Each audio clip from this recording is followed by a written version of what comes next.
เดี๋ยวนี้ยังจนเงินคำอายมีบ่หลายบอกกับหัวใจให้อายหาเงินสาก่อนกอดหมอนก้มข้างแทนกอดนางกิ่งไปกิ่งมาเหมือนคนผีบ้าอ้อสอเอแสกับหมอนคืดหอดควันตา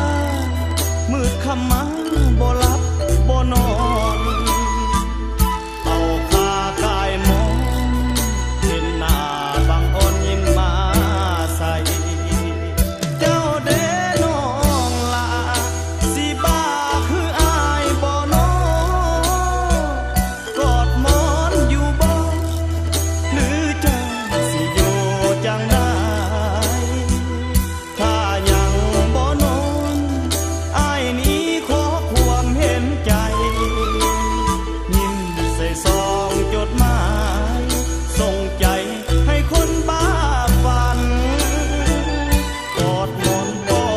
มข้างแขนกอดนางรอวันแต่งมือใดแก้มแดงเฮาเป็นของกันและกันส่วนหมอนป้องข้างอาย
สิ